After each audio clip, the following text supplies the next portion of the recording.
রাষ্ট্রপতি পদত্যাগের গুঞ্জন আগাম দেশে ফিরলেন speaker. Welcome to the official page. This is R Hamza TV. Enjoy the video.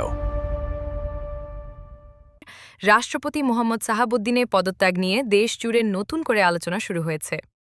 Bangabhaban সূত্রে দাবি করা হচ্ছে রাষ্ট্রপতি পদত্যাগের সব ধরনের প্রস্তুতি সম্পন্ন হয়েছে। একই সঙ্গে এ বিষয়ে সংবাদ সম্মেলন ডেকেছে জাতীয় সংসদ সচিবালয়, যা রাজনৈতিক অঙ্গনে আরও কৌতূহলের সৃষ্টি করেছে। এদিকে চিকিৎসার জন্য থাইল্যান্ডে অবস্থান করা জাতীয় সংসদের স্পিকার হাফিজ উদ্দিন আহমদ নির্ধারিত সময়ের 2 দিন আগেই শুক্রবার দুপুরে দেশে ফিরেছেন। রাষ্ট্রপতি পদত্যাগের গুঞ্জনের মধ্যেই তার আগাম দেশে ফেরা নিয়ে নানা আলোচনা শুরু হয়েছে। বাংলাদেশের সংবিধান অনুযায়ী রাষ্ট্রপতি পদত্যাগ করলে তার পদত্যাগপত্র জাতীয় সংসদের স্পিকারের কাছে জমা দিতে হয়। তাই স্পিকারের দেশে ফেরাকে ঘিরে জল্পনা কল্পনা আরও বেড়েছে।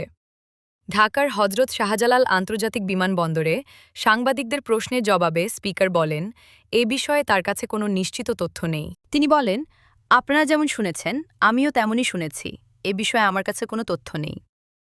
স্পিকার আরও জানান, ব্যক্তিগত স্বাস্থ্য পরীক্ষা শেষে তিনি ব্যাংকক থেকে দেশে ফিরেছেন। বিদেশে থাকার কারণে দেশের সাম্প্রতিক ঘটনাপ্রবাহ সম্পর্কে তিনি অবগত ছিলেন না।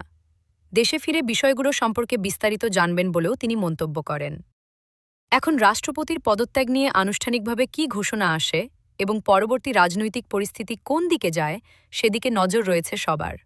এ ধরনের সর্বশেষ ও নির্ভরযোগ্য খবর সবার আগে জানতে RS হামজা টিভির সঙ্গে থাকুন। আল্লাহ হাফেজ।